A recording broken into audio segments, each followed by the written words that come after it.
In this chapter, Shri Krishna introduces two terms, Kshetra, the field, and Kshetrajna, knower of the field.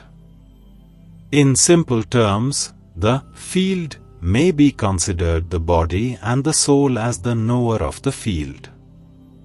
However, the field is actually much more than just the physical body. It includes the mind, intellect, ego, and all other components of material energy that are part of our personality. In broader terms, except for the soul, who is the knower of the field, all material aspects of our entire personality are considered the field of the body. When a farmer sows paddy in his field, he can only harvest paddy and not wheat or maize from that field. Similarly, the good or bad thoughts and actions that we sow in our field, that is our body, we harvest the resultant destiny. The Buddha taught, all that we are is the result of what we have thought. It is founded on our thoughts, and it is made of our thoughts. Thus, as we think, that is what we become. The great American philosopher Ralph Waldo Emerson said, "The ancestor of every action is a thought."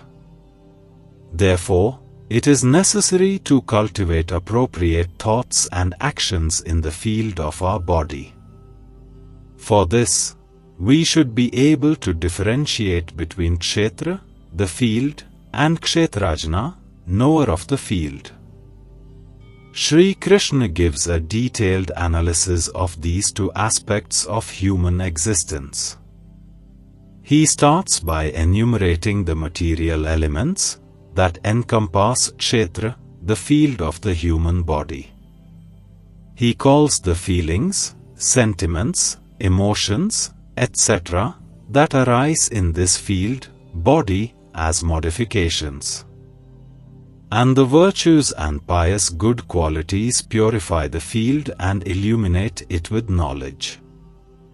This knowledge helps us realize and understand the existence of our soul, which is the Kshetrajna or the knower of the field.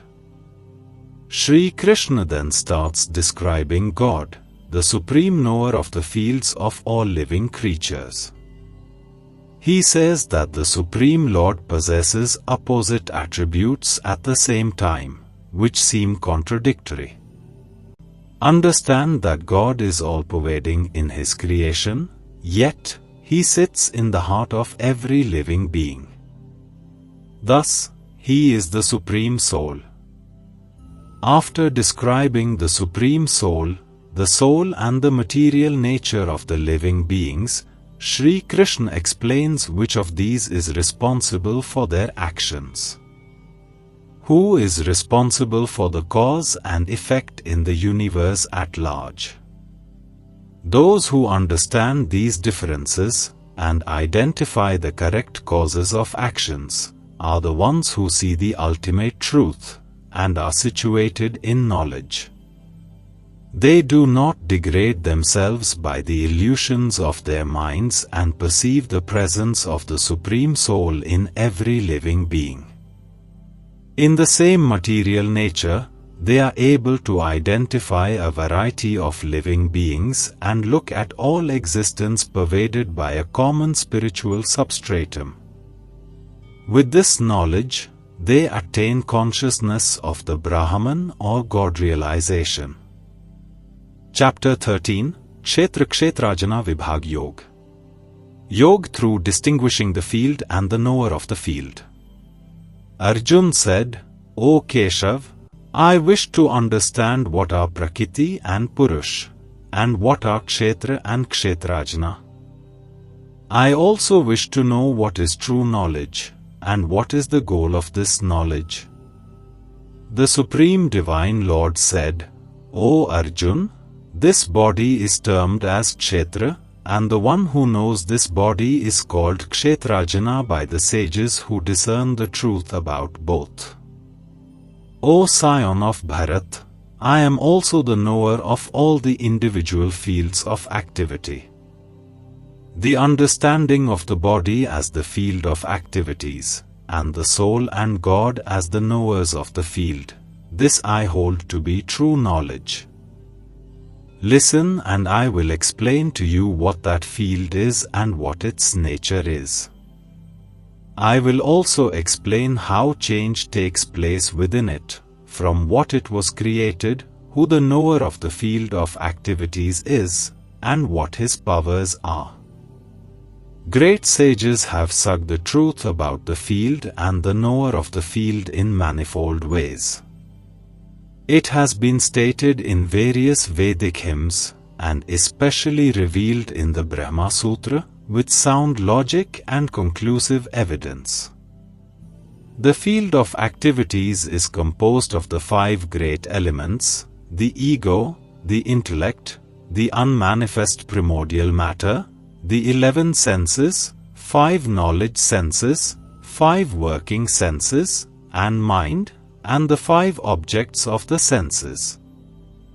Desire and aversion, happiness and misery, the body, consciousness, and the will, all these comprise the field and its modifications.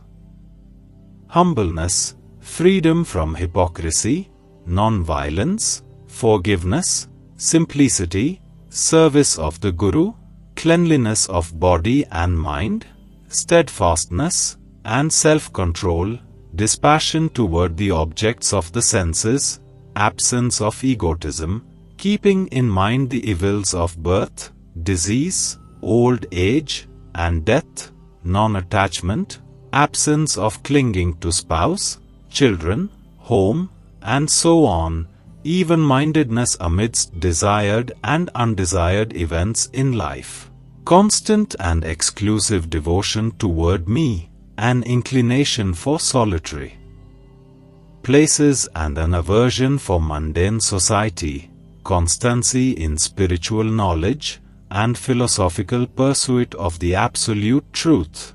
All these I declare to be knowledge, and what is contrary to it, I call ignorance. I shall now reveal to you that which ought to be known, and by knowing which, one attains immortality. It is the beginningless Brahman, which lies beyond existence and non-existence. Everywhere are his hands and feet, eyes, heads, and faces. His ears too are in all places, for he pervades everything in the universe. Though he perceives all sense objects, yet he is devoid of the senses. He is unattached to everything, and yet he is the sustainer of all. Although he is without attributes, yet he is the enjoyer of the 3 modes of material nature.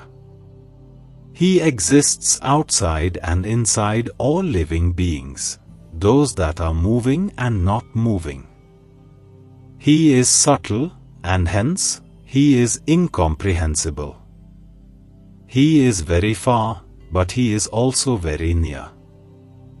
He is indivisible, yet he appears to be divided amongst living beings.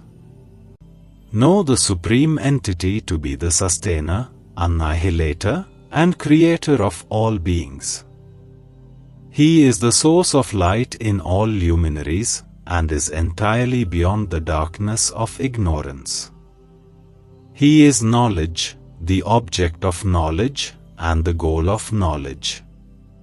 He dwells within the hearts of all living beings. I have thus revealed to you the nature of the field, the meaning of knowledge, and the object of knowledge. Only my devotees can understand this in reality, and by doing so, they attain my divine nature. Know that Prakriti, material nature, and Purush, the individual souls, are both beginningless. Also know that all transformations of the body and the 3 modes of nature are produced by material energy. In the matter of creation, the material energy is responsible for cause and effect. In the matter of experiencing happiness and distress, the individual soul is declared responsible. When the Purush, individual soul, seated in Prakriti, the material energy, desires to enjoy the three gunas, attachment to them becomes the cause of its birth in superior and inferior wombs. Within the body also resides the Supreme Lord. He is said to be the witness, the permitter, the supporter, transcendental enjoyer, the ultimate controller, and the Paramatma, Supreme Soul. Those who understand the truth about Supreme Soul, the individual soul, material nature, and the interaction of the three modes of nature will not take birth here again. They will be liberated regardless of their present condition. Some try to perceive the Supreme Soul within their hearts through meditation, and others try to do so through the cultivation of knowledge, while still others strive to attain that realization by the path of action. There are still others who are unaware of these spiritual paths, but they hear from others and begin worshipping the Supreme Lord. By such devotion to hearing from saints, they too can gradually cross over the ocean of birth and death.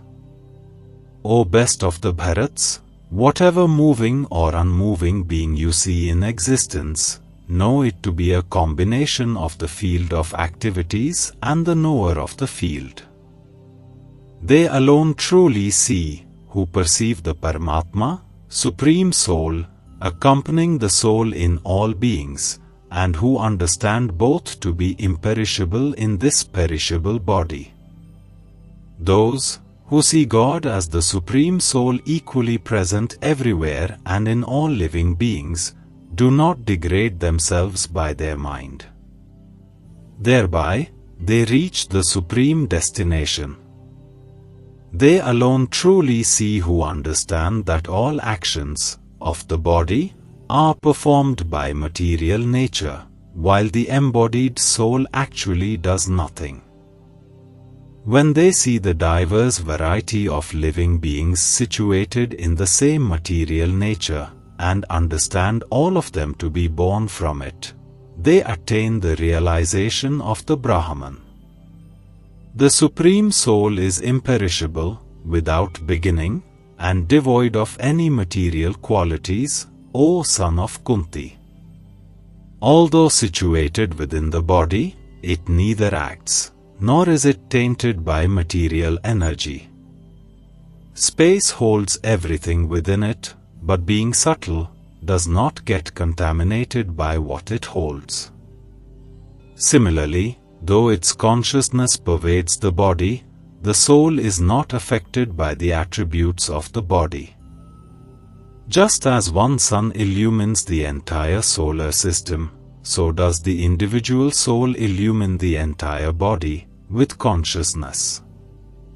Those who perceive with the eyes of knowledge the difference between the body and the knower of the body, and the process of release from material nature, attain the supreme destination. Chapter 14, Guna Trey Vibhag Yog. Yog through understanding the three modes of material nature. In this chapter, Shri Krishna explains the nature of his material energy, which is the source of the body and its elements. Thus, it is the origin of both mind and matter. The material nature constitutes of three gunas, modes, sattva, goodness, rajas, passion, and tamas, ignorance.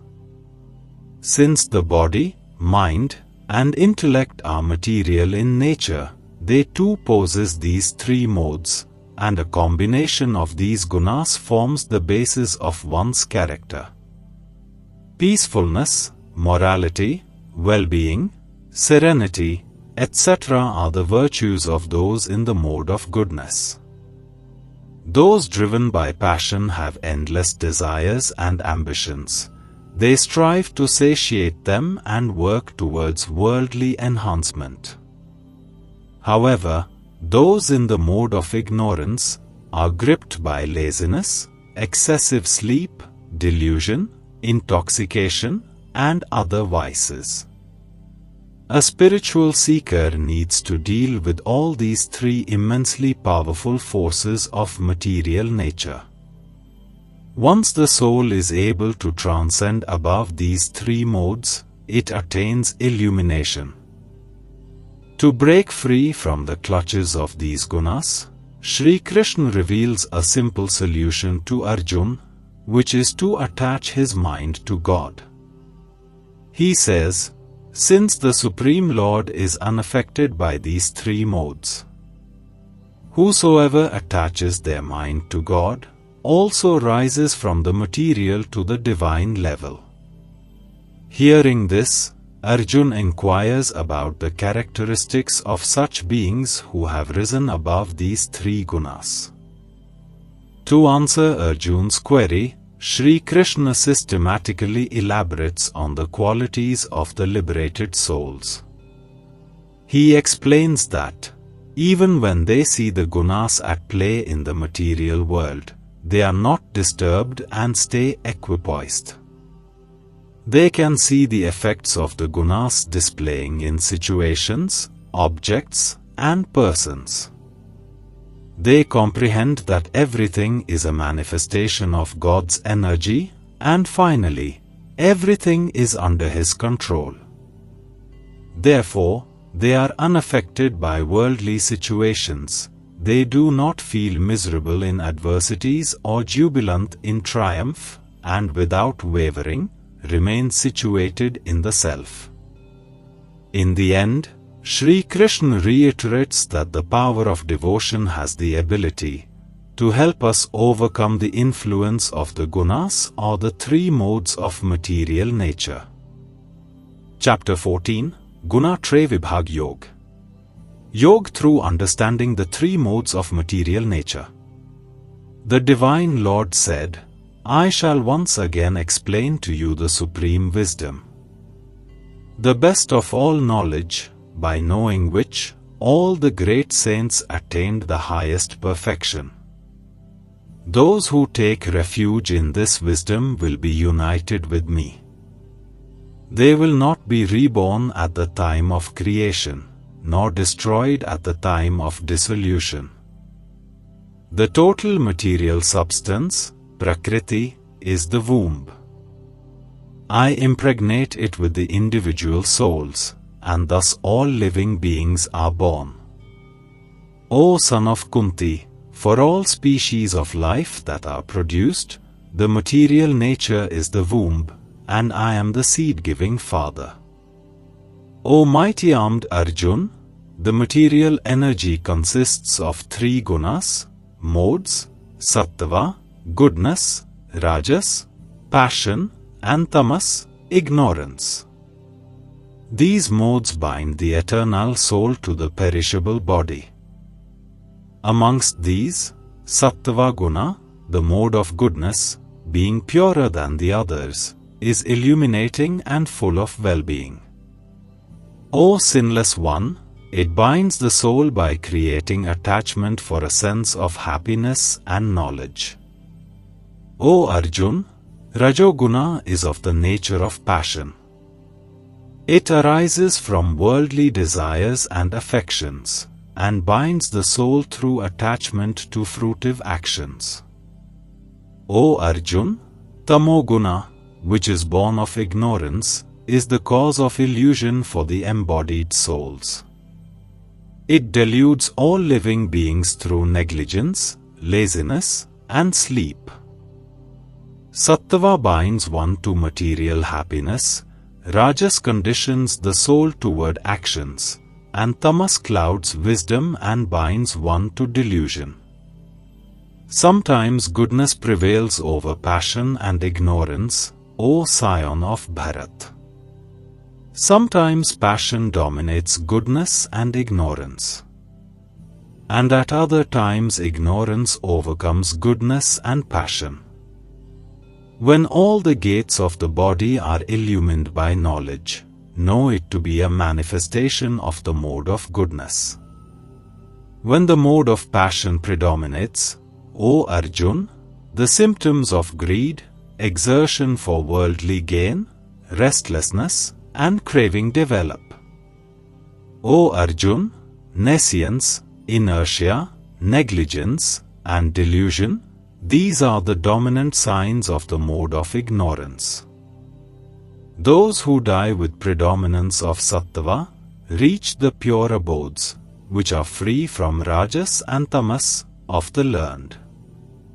Those who die with prevalence of the mode of passion are born among people driven by work, while those dying in the mode of ignorance take birth in the animal kingdom. It is said the fruit of actions performed in the mode of goodness bestow pure results. Actions done in the mode of passion result in pain, while those performed in the mode of ignorance result in darkness. From the mode of goodness arises knowledge, from the mode of passion arises greed, and from the mode of ignorance arise negligence and delusion. Those situated in the mode of goodness rise upward, those in the mode of passion stay in the middle, and those in the mode of ignorance go downward. When wise persons see that in all work there is no agent of action other than the three gunas, and they know me to be transcendental to these gunas, they attain my divine nature. By transcending the three modes of material nature associated with the body, one becomes free from birth, death, old age, and misery, and attains immortality. Arjun inquired, "What are the characteristics of those who have gone beyond the three gunas, O Lord? How do they act? How do they go beyond the bondage of the gunas?" The Supreme Divine Personality said, "O Arjun, the persons who are transcendental to the three gunas neither hate illumination, which is born of sattva, nor activity, which is born of rajas, nor even delusion, which is born of tamas, when these are abundantly present. Nor do they long for them when they are absent. They remain neutral to the modes of nature and are not disturbed by them. Knowing it is only the gunas that act, they stay established in the self, without wavering. Those who are alike in happiness and distress, who are established in the self, who look upon a clod, a stone, and a piece of gold as of equal value, who remain the same amidst pleasant and unpleasant events, who are intelligent, who accept both blame and praise with equanimity, who remain the same in honor and dishonor, who treat both friend and foe alike, and who have abandoned all enterprises, they are said to have risen above the three gunas. Those who serve me with unalloyed devotion rise above the three modes of material nature and come to the level of the Brahman. I am the basis of the formless Brahman, the immortal and imperishable, of eternal dharma, and of unending divine bliss. Chapter 15, Purushottam Yog. The Yoga of the Supreme Divine Personality. In this chapter, Shri Krishna explains the material world graphically, so that Arjun can understand its nature and develop detachment from it. Shri Krishna compares the material world to an upside-down Ashwath tree, sacred fig. On the branches of this mysterious tree, the embodied souls wander, up and down, from lifetime after lifetime. They are unable to comprehend its origin, age, expanse, or how it continues to grow. However, as God is the source of this tree, its roots face upwards toward the sky. Its leaves are the fruitive activities defined in the Vedas. The three gunas irrigate this tree, which creates the objects of the senses that are like buds on the tree branches. These buds sprout aerial roots that further propagate this Ashwath tree over a large area. By describing in detail this symbolism of the upside-down Ashwath tree, this chapter conveys the concept of how, in ignorance of this tree of material existence, the embodied souls keep growing their bondage in the material world. Sri Krishna declares that if we are searching for the Supreme Lord, then we must first cut this tree of material existence with the axe of detachment. Then we must look for its base, because the Supreme Lord Himself is the source of the material world as well. Once we find the source and surrender to Him, as advised in this chapter, we will reach the abode of God forever, and never return to this material world. Sri Krishna then explains that, as the souls are also His eternal fragments, they too are divine. However, they are under the influence of material nature, thus struggle with their six senses, including the mind.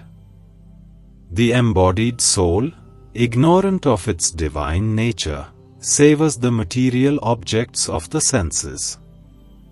He then describes the transmigration of the soul to a new body at the time of death, and how it carries with it the mind and senses from the present and previous lives.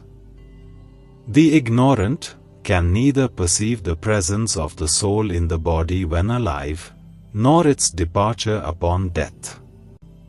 However, the yogis see this process clearly with the eyes of knowledge and purity of their minds. Similarly, God is everywhere in His creation. One needs to use the eyes of knowledge to realize His presence. Lord Krishna reveals that, by recognizing the glories of God that shine forth all around us in this world, we can realize His existence. At the end of this chapter, he explains the terms Kshar, Akshar, and Purushottam. Kshar are the perishable beings residing in the material world. The liberated beings who live in the abode of God are called Akshar. The Supreme Divine Personality, who is the eternal source, sustainer, and regulator of the entire world, is called Purushottam or God. He is transcendental to both imperishable and perishable beings.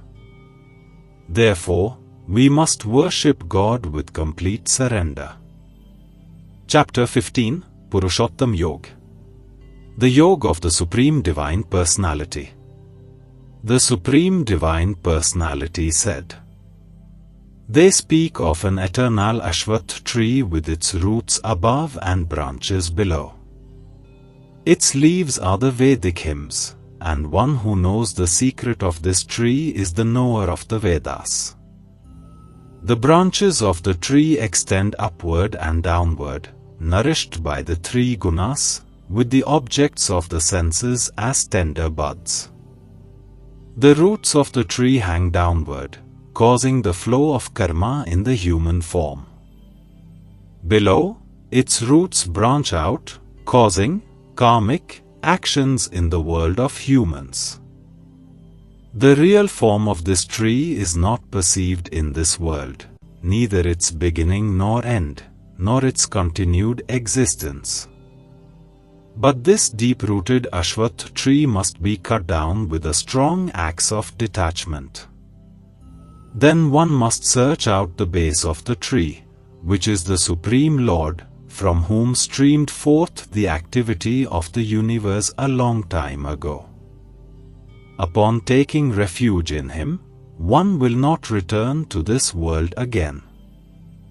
Those who are free from vanity and delusion, who have overcome the evil of attachment, who dwell constantly on the self and on God, who are free from the desire to enjoy the senses, and are beyond the dualities of pleasure and pain, such liberated personalities attain my eternal abode.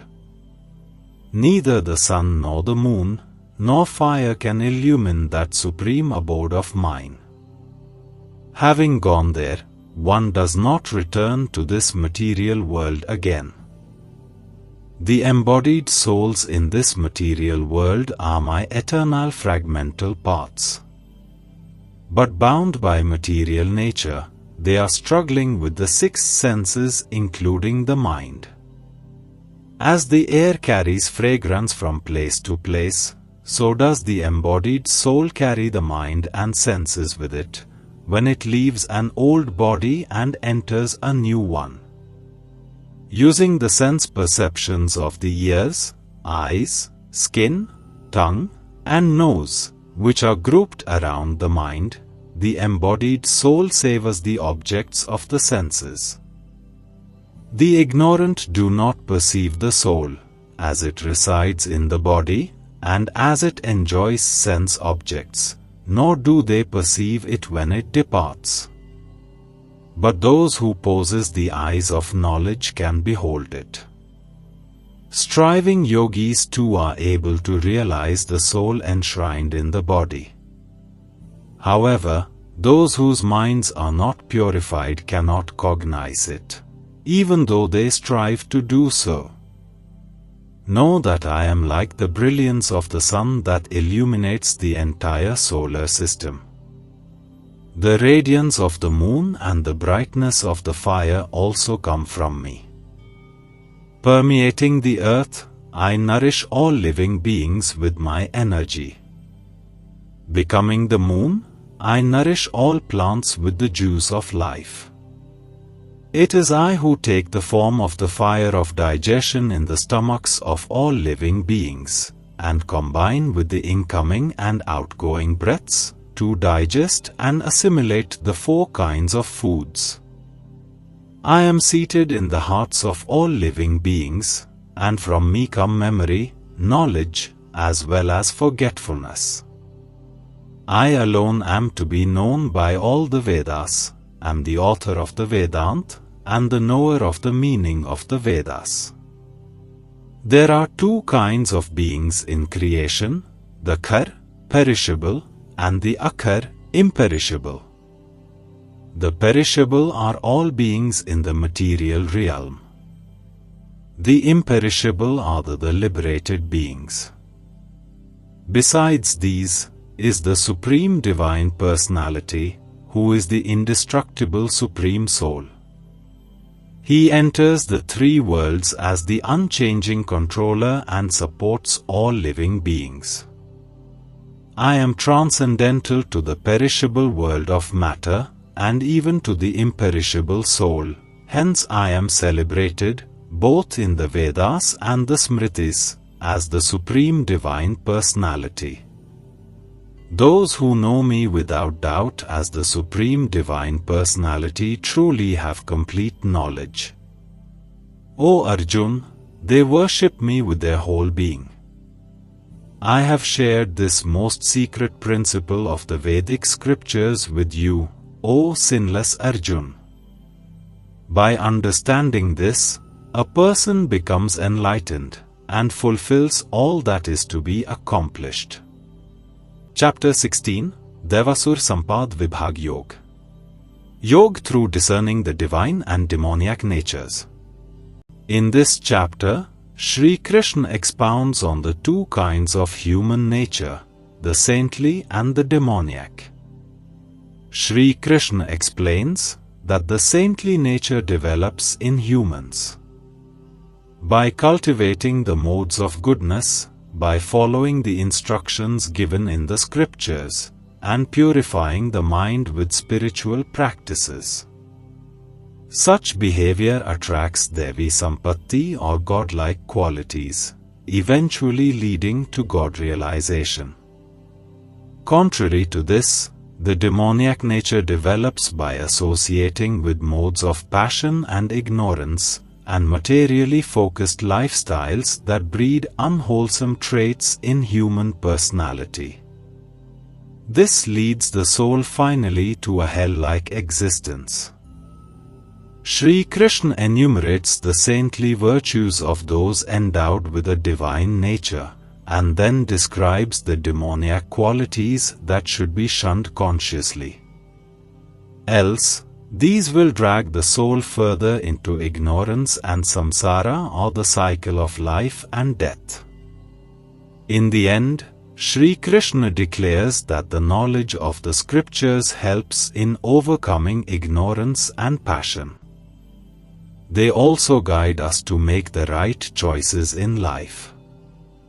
Therefore, we must understand their teachings and injunctions and accordingly perform our actions in this world. Chapter 16, Devasur Sampad Vibhag Yog. Yog through discerning the divine and demoniac natures. The Supreme Divine Personality said, O Scion of Bharat! These are the saintly virtues of those endowed with a divine nature: fearlessness, purity of mind, steadfastness in spiritual knowledge, charity, control of the senses, sacrifice, study of the sacred books, austerity, and straightforwardness. Non-violence, truthfulness, absence of anger, renunciation, peacefulness, restraint from fault-finding, compassion toward all living beings, absence of covetousness, gentleness, modesty, and lack of fickleness. Vigor, forgiveness, fortitude, cleanliness, bearing enmity toward none, and absence of vanity. O Parth, the qualities of those who possess a demoniac nature are hypocrisy, arrogance, conceit, anger, harshness, and ignorance. The divine qualities lead to liberation, while the demoniac qualities are the cause for a continuing destiny of bondage. Grieve not, O Arjun, as you were born with saintly virtues. There are two kinds of beings in this world: those endowed with a divine nature and those possessing a demoniac nature. I have described the divine qualities in detail, O Arjun.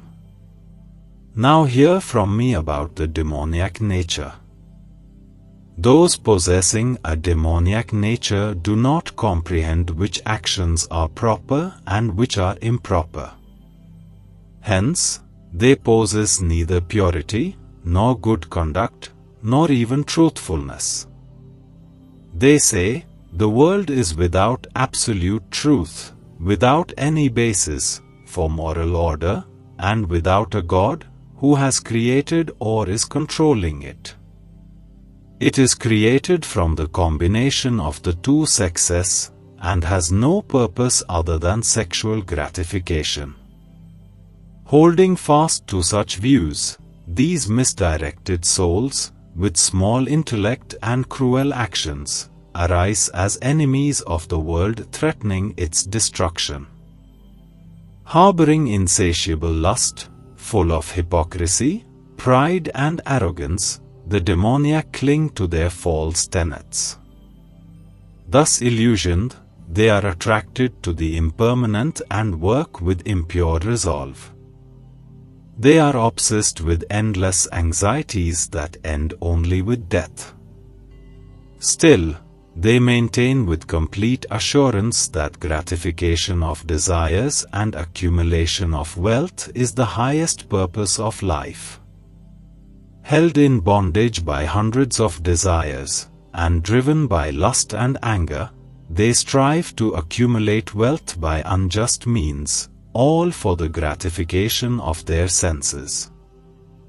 The demoniac persons think, I have gained so much wealth today, and I shall now fulfill this desire of mine. This is mine, and tomorrow I shall have even more. That enemy has been destroyed by me, and I shall destroy the others too. I am like God Himself, I am the enjoyer, I am perfect, I am powerful, and I am happy. I am wealthy and I have highly placed relatives. Who else is equal to me? I shall perform sacrifices to the celestial gods, I shall give alms, I shall rejoice. In this way, they are deluded by ignorance. Possessed and led astray by such imaginings, enveloped in a mesh of delusion, and addicted to the gratification of sensuous pleasures, they descend to the murkiest hell. Such self-conceited and stubborn people, full of pride and arrogant in their wealth, perform ostentatious sacrifices in name only, with no regard to the rules of the scriptures. Blinded by egotism, strength, arrogance, desire, and anger, the demonic abuse me, who am present in their own body and in the bodies of others. These cruel and hateful persons, the vile and vicious of humankind, I constantly hurl into the wombs of those with similar demoniac natures in the cycle of rebirth in the material world. These ignorant souls take birth again and again in demoniac wombs. Failing to reach me, O Arjun, they gradually sink to the most abominable type of existence. There are 3 gates leading to the hell of self-destruction for the soul: lust, anger, and greed. Therefore, one should abandon all 3. Those who are free from the 3 gates to darkness, endeavor for the welfare of their soul, and thereby attain the supreme goal. Those who act under the impulse of desire, discarding the injunctions of the scriptures, attain neither perfection, nor happiness, nor the supreme goal in life. Therefore, let the scriptures be your authority in determining what should be done and what should not be done. Understand the scriptural injunctions and teachings, and then perform your actions in this world accordingly. Chapter 17, Shraddha Trey Vibhag Yog. Yog through discerning the 3 divisions of faith. In this chapter, Shri Krishna goes deeper into the subject. In the beginning, he discusses faith as an inseparable aspect of human nature and says that everyone holds faith. However, depending upon the nature of their mind, their faith adapts a corresponding color: sattvic, rajasic, or tamasic. The quality of life they lead is determined by the nature of their faith, including the food they prefer to eat. He also classifies food into 3 categories and discusses the impact of each category upon humans. Shri Krishna then moves to the subject of yajna, sacrifice, and explains that based on the modes of nature, sacrifice can manifest into varied forms. He also discusses tapa, austerity, and describes the austerities of the speech, body, and mind. Again, based on the modes in which these austerities are performed, goodness, passion, or ignorance, they take different forms.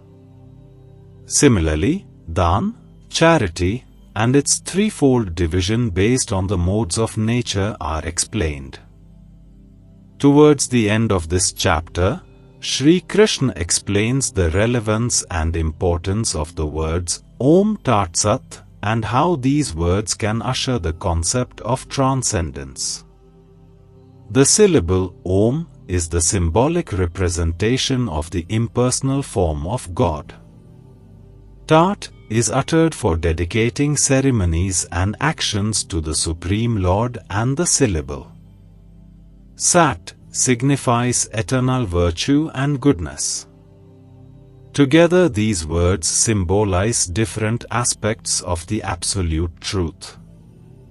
Shri Krishna concludes this chapter by emphasizing that the acts of sacrifice, austerity, and charity, performed without faith and regard to the guidelines given in the scriptures, are futile.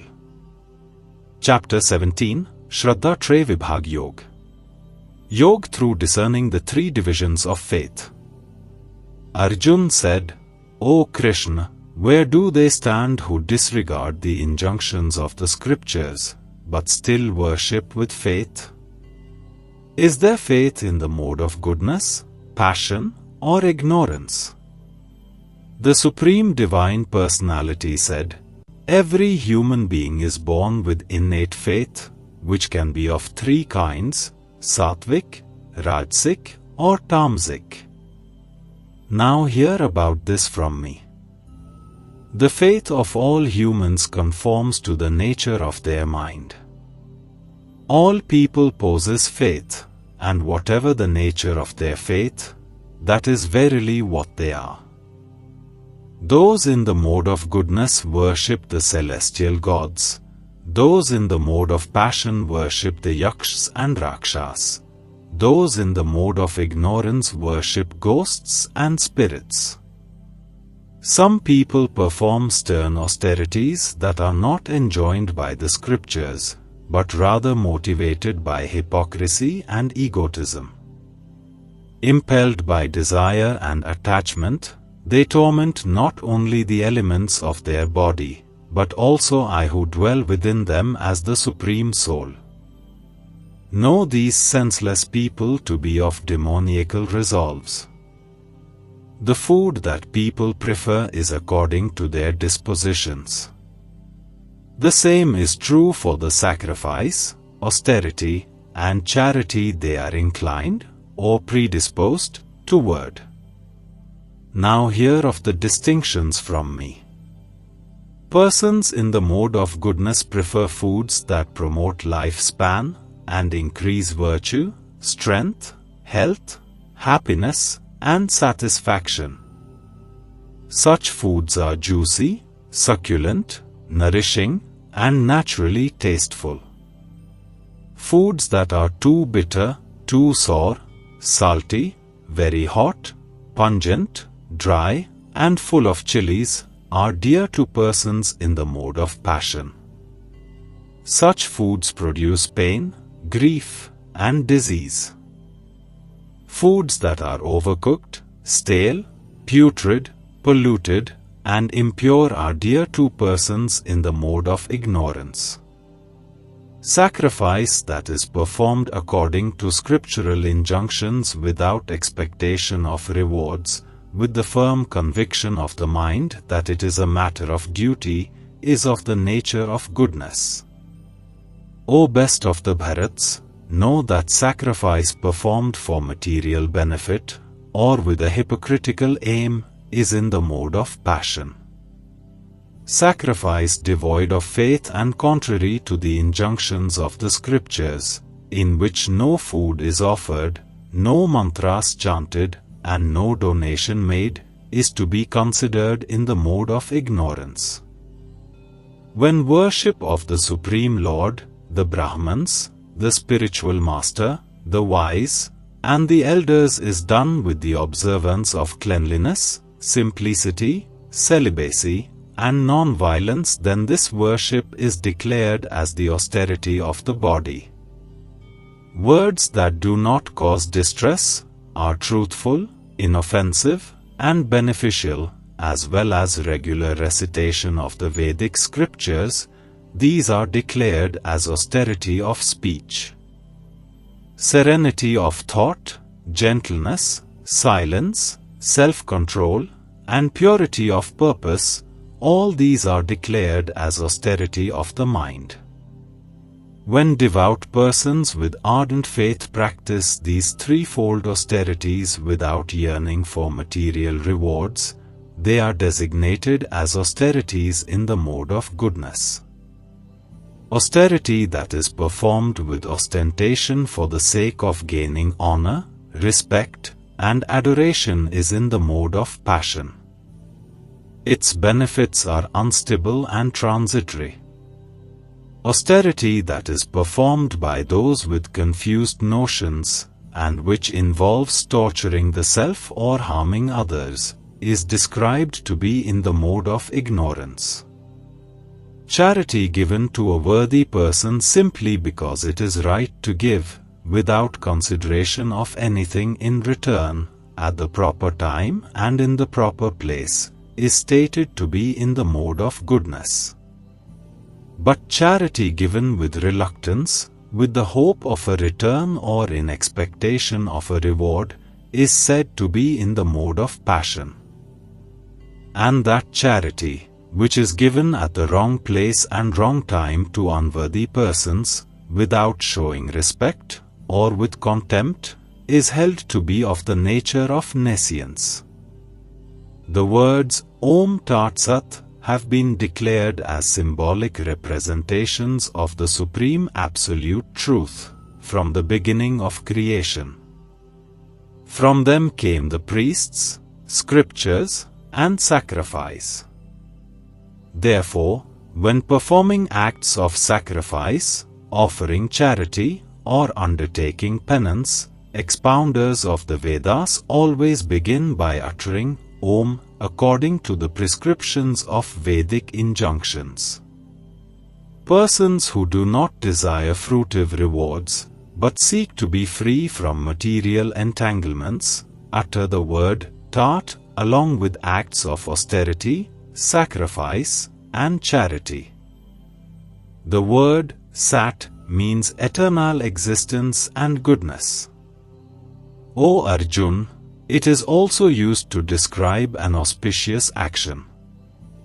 Being established in the performance of sacrifice, penance, and charity is also described by the word Sat, and so any act for such purposes is named Sat. O son of Pritha, whatever acts of sacrifice, charity, or penance are done without faith, are termed as Asat. They are useless both in this world and the next. Chapter 18, Moksha Sannyas Yog. Yog through the perfection of renunciation and surrender. This last chapter of the Bhagavad Gita is the longest as it explicates many subjects. It starts with Arjun requesting Sri Krishna to educate him on renunciation and explain the difference between these two Sanskrit words, Sannyas, renunciation of actions, and Tyag, renunciation of desires, as both come from the root words that mean to abandon. A sannyasi, monk, is one who has renounced family and social life to practice sadhana, spiritual discipline. And a tyagi is one who acts without selfish desires for the rewards of his actions. However, Sri Krishna recommends another type of renunciation. He declares that one should never renounce the prescribed acts of duty, sacrifice, charity, penance, etc., as these aid in the purification of even the wisest souls. One should undertake actions only as a matter of duty without any attachment to their fruits. Sri Krishna gives Arjun a detailed analysis of the 5 factors that contribute to action, the 3 constituents of action, and the 3 factors that inspire action. He describes each of these factors in relation to the 3 gunas. He declares that those who see themselves as the only cause of their works are ignorant. However, due to their purified intellect, the enlightened do not perceive themselves to be the doer nor the enjoyer of their actions. They are ever detached from the results, thus free from the karmic reactions of their actions. Sri Krishna then explains the reasons for the difference in the motives and actions of individuals. He describes the kinds of knowledge, types of actions, and categories of performers based on the 3 gunas or modes of nature. Then, he gives a similar analysis for the intellect, resolve or steadfast will, and happiness. Further in this chapter, Sri Krishna portrays in detail the attributes of those who have attained perfection in spirituality and realized the Brahman. He adds that even these perfect yogis find engaging in bhakti transcendental to complete their Brahman realization. Thus, he concludes that only through loving devotion, one can unravel the secrets of the Supreme Divine Personality. He then reminds Arjuna that God dwells in the hearts of all living creatures and directs their movement according to their karmas. We must take his shelter, think of him, dedicate all our actions to him, and make him our ultimate goal. Then, by his grace, we will easily overcome all difficulties and obstacles. However, if we get driven by pride and act according to our impulses, we will fail. To conclude, Sri Krishna reveals to Arjuna that the most confidential knowledge is to abandon all variations of religiosity and only surrender to God. However, he warns that you should share this knowledge only with the devoted and not with those who are not austere, for they may misinterpret this divine knowledge and misuse it to irresponsibly abandoning all actions. But expounding this confidential knowledge to the deserving souls is the highest act of love and is cherished by God Himself. Enlightened with the divine knowledge, Arjuna tells Sri Krishna that all his doubts and illusions have dispelled, and he is ready to act as per his instructions. Sanjay, who has been narrating this sacred dialogue between Sri Krishna and Arjuna, to the blind king Dhritarashtra is amazed, and his hair stands on end with ecstasy. He conveys to the king the deep joy and bliss he is experiencing to recall their conversation and the memory of the divine cosmic form of the Supreme Lord. He concludes the Bhagavad Gita, the divine song of God, with a profound pronouncement that victory, goodness, opulence, sovereignty will always rest on the side of God and His pure devotee. And the light of the absolute truth will defeat the darkness of falsehood and unrighteousness. Chapter 18, Moksha Sannyas Yog. Yog through the perfection of renunciation and surrender.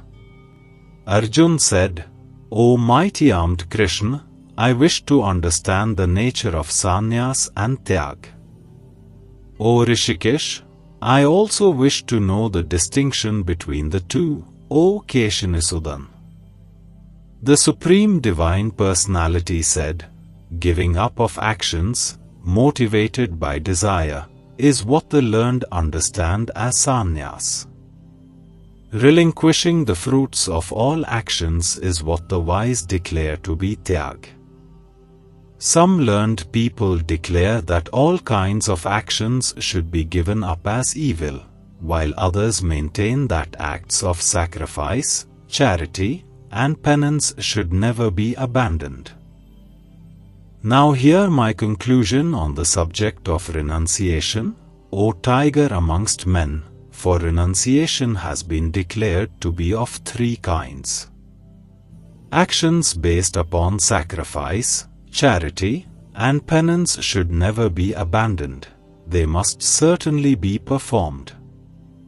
Indeed, acts of sacrifice, charity, and penance are purifying even for those who are wise. These activities must be performed without attachment and expectation for rewards. This is my definite and supreme verdict, O Arjuna. Prescribed duties should never be renounced. Such deluded renunciation is said to be in the mode of ignorance. To give up prescribed duties because they are troublesome or cause bodily discomfort is renunciation in the mode of passion. such renunciation is never beneficial or elevating. When actions are undertaken in response to duty, and one relinquishes attachment to any reward, O Arjun, it is considered renunciation in the nature of goodness. Those who neither avoid disagreeable work nor seek work because it is agreeable are persons of true renunciation. They are endowed with the quality of the mode of goodness and have no doubts about the nature of work. For the embodied being, it is impossible to give up activities entirely. But those who relinquish the fruits of their actions are said to be truly renounced. The threefold fruits of actions, pleasant, unpleasant, and mixed, accrue even after death to those who are attached to personal reward. But, for those who renounce the fruits of their actions, there are no such results in the here or hereafter. O Arjun, now learn from me about the 5 factors that have been mentioned for the accomplishment of all actions in the doctrine of Sankhya, which explains how to stop the reactions of karmas. The body, the doer, soul, the various senses, the many kinds of efforts, and divine providence, these are the 5 factors of action. These 5 are the contributory factors for whatever action is performed, whether proper or improper, with body, speech, or mind. Those who do not understand this regard the soul as the only doer. With their impure intellects they cannot see things as they are. Those who are free from the ego of being the doer, and whose intellect is unattached, though they may slay living beings, they neither kill nor are they bound by actions. Knowledge, the object of knowledge, and the knower, these are the 3 factors that induce action. The instrument of action, the act itself, and the doer, these are the 3 constituents of action. Knowledge, action, and the doer are declared to be of 3 kinds in the Sankhya philosophy, distinguished according to the 3 modes of material nature. Listen, and I will explain their distinctions to you. Understand that knowledge to be in the mode of goodness, by which a person sees one undivided imperishable reality, within all diverse living beings. That knowledge is to be considered in the mode of passion, by which one sees manifold living entities in diverse bodies, as individual and unconnected. That knowledge is said to be in the mode of ignorance, where one is engrossed in a fragmental concept as if it encompasses the whole, and which is neither grounded in reason nor based on the truth. Action that is in accordance with the scriptures, free from attachment and aversion, and done without desire for rewards, is in the mode of goodness. Action that is prompted by selfish desire, enacted with pride, and full of stress, is in the nature of passion. That action is declared to be in the mode of ignorance, which is begun out of delusion, without thought to one's own ability, and disregarding consequences, loss, and injury to others. The performer is said to be in the mode of goodness, when he or she is free from egotism and attachment, endowed with enthusiasm and determination, and equipoised in success and failure. The performer is considered in the mode of passion when he or she craves the fruits of the work, is covetous, violent-natured, impure, and moved by joy and sorrow. A performer in the mode of ignorance is one who is undisciplined, vulgar, stubborn, deceitful, slothful, despondent, and a procrastinator. Hear now, O Arjun, of the distinctions of intellect and determination, according to the three modes of material nature, as I described them in detail. The intellect is said to be in the nature of goodness, O Parth, when it understands what is proper action and improper action, what is duty and non-duty, what is to be feared and what is not to be feared, what is binding and what is liberating. The intellect is considered in the mode of passion when it is confused between righteousness and unrighteousness, and cannot distinguish between right and wrong conduct, O Parth. That intellect which is shrouded in darkness, imagining irreligion to be religion, and perceiving untruth to be the truth, is of the nature of ignorance, O Parth. The steadfast willpower that is developed through yoga, and which sustains the activities of the mind, the life airs, and the senses, O Parth, is said to be determination in the mode of goodness. The steadfast willpower by which one holds on to duty, pleasures, and wealth, out of attachment and desire for rewards, O Arjun, is determination in the mode of passion. That unintelligent resolve is said to be determination in the mode of ignorance, in which one does not give up dreaming, fearing, grieving, despair, and conceit. Now hear from me, O Arjun, of the three kinds of happiness in which the embodied soul rejoices, and can even reach the end of all suffering. That which seems like poison at first, but tastes like nectar in the end, is said to be happiness in the mode of goodness. It is generated by the pure intellect that is situated in self-knowledge. Happiness is said to be in the mode of passion when it is derived from the contact of the senses with their objects. Such happiness is like nectar at first but poison at the end. That happiness which covers the nature of the self from beginning to end, and which is derived from sleep, indolence, and negligence, is said to be in the mode of ignorance. No living being on earth or the higher celestial abodes of this material realm is free from the influence of these three modes of nature. The duties of the Brahmans, Kshatriyas, Vaishyas, and Shudras are distributed according to their qualities, in accordance with their gunas, and not by birth. Tranquility, restraint, austerity, purity, patience, integrity, knowledge, wisdom, and belief in a hereafter, these are the intrinsic qualities of work for Brahmans.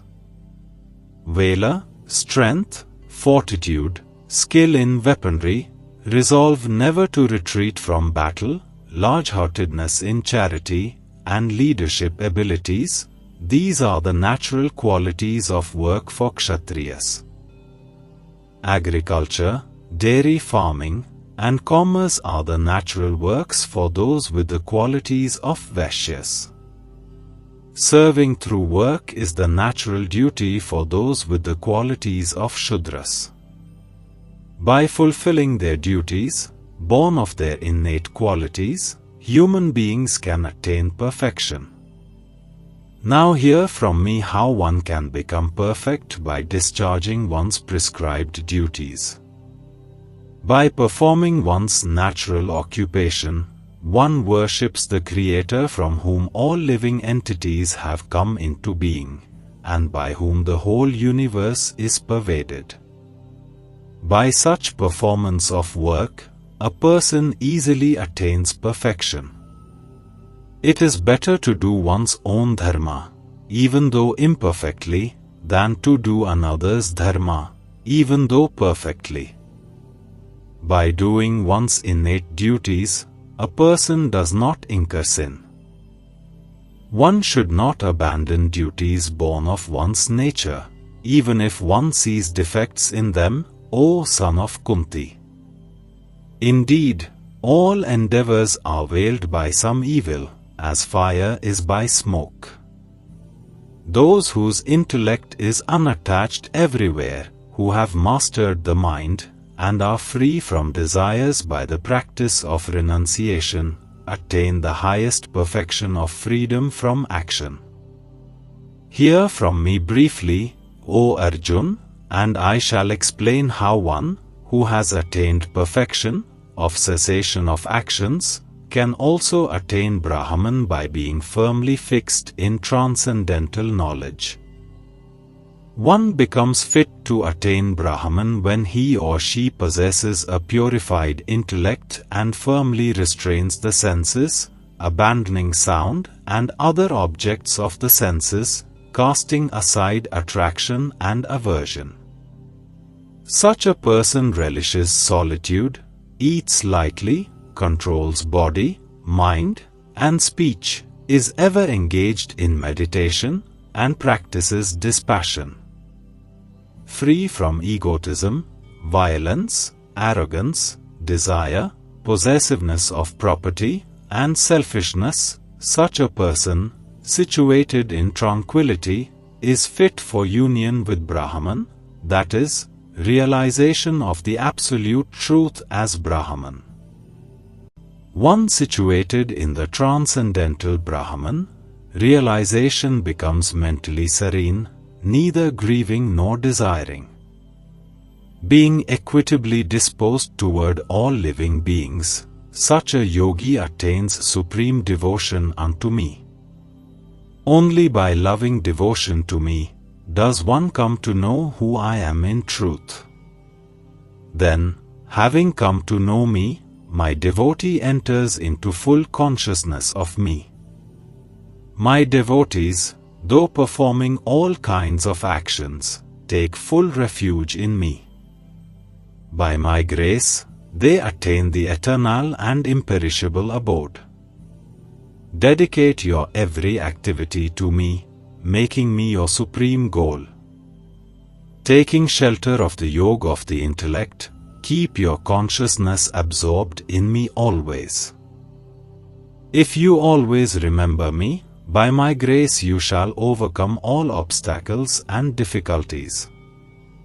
But if, due to pride, you do not listen to my advice, you will perish.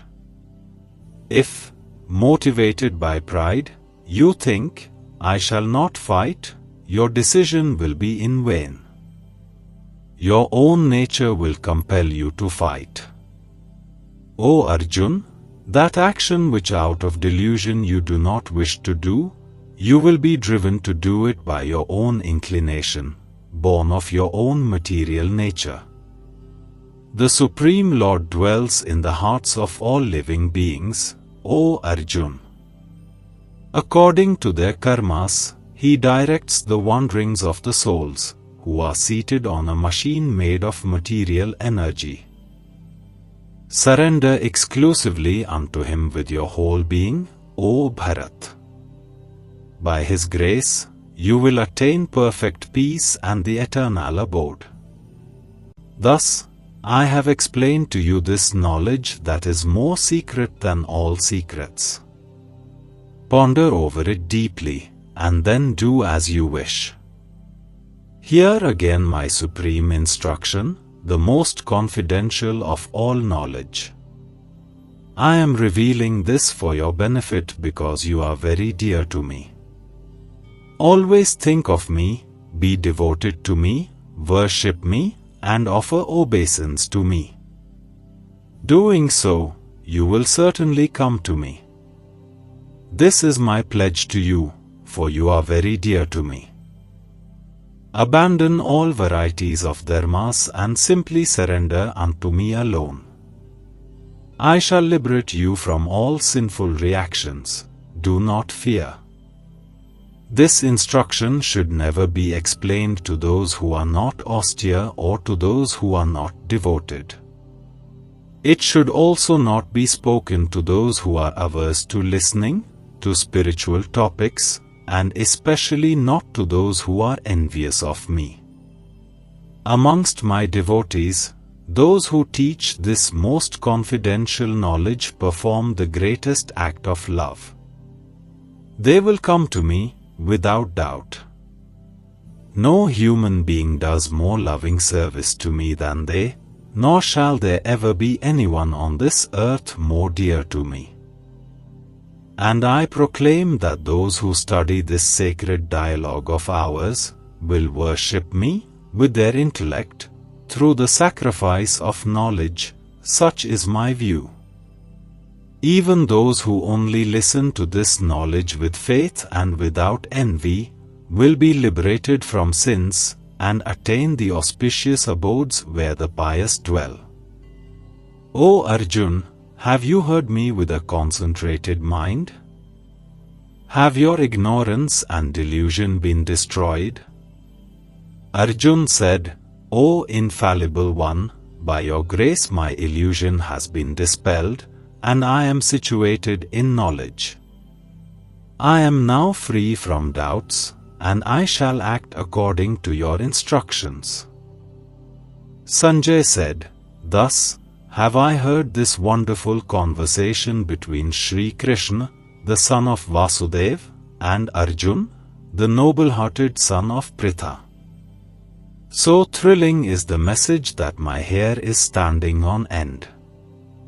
By the grace of Ved Vyas, I have heard this supreme and most secret Yog from the Lord of Yog, Sri Krishna himself. As I repeatedly recall this astonishing and wonderful dialogue between the Supreme Lord Sri Krishna and Arjun, O King, I rejoice again and again. And remembering that most astonishing and wonderful cosmic form of Lord Krishna, great is my astonishment, and I am thrilled with joy over and over again. Wherever there is Sri Krishna, the Lord of all Yog, and wherever there is Arjun, the supreme archer, there will also certainly be unending opulence, victory, prosperity, and righteousness. Of this, I am certain.